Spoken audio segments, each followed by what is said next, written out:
It's a place that you would like to visit, but may not appeal to others. So you have to talk about both things in your essay. If you talk about only one, you're not satisfying the requirement. Y'all understand that? Okay.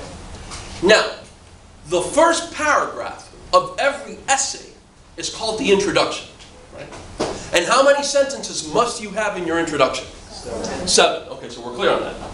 Your introduction must have 7 sentences. Why? Because arbitrarily I defined it as such.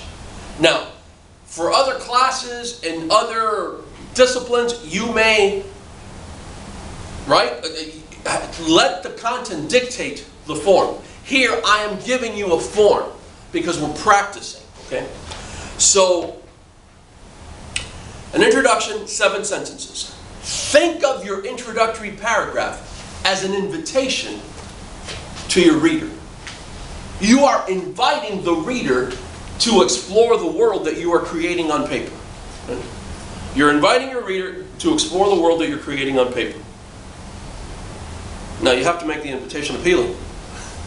You have to get the reader interested somehow in joining your world in the paper.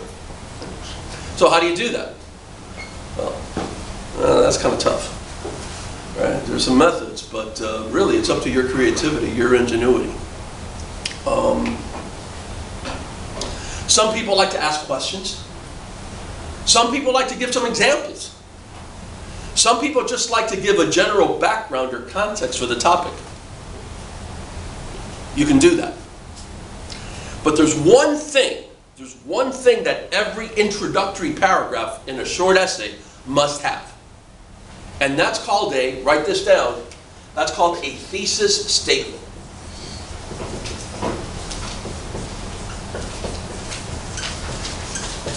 Now, how many of you have heard of the term thesis statement before? Right? Some people. Who would like to define it? It's a sentence that pretty much gets your point across right off the bat. Exactly. It's the one sentence that gets your point across right off the bat. It's the one sentence, the thesis statement is the one sentence in your essay that tells your reader what your main point is. Right?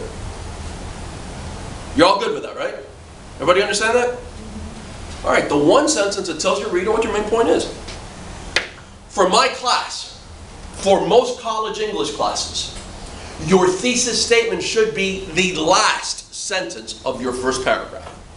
Write that down. Your thesis statement should be the last sentence of your introductory paragraph. Not the first, not somewhere in the middle, not in your last paragraph, but as the last sentence of your first paragraph. Thesis statement, the last sentence of your first paragraph.